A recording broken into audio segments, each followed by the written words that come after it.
Oi, pessoal, Baixa Pá. Hoje eu vou falar com vocês sobre uma expressão usada no meio político paraguaio.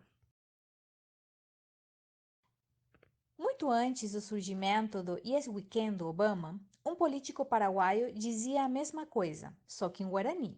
Então, me desculpem, mas nesse caso, quem plagiou foi o americano.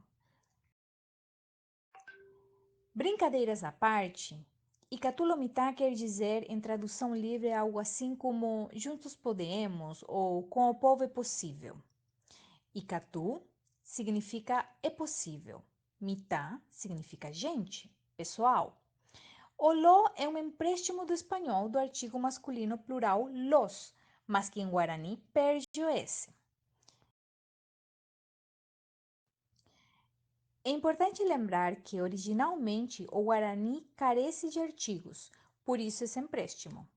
Então, Icatulomita, que é o Yeswiken Guarani, ou em português, algo como o povo pode, nós podemos.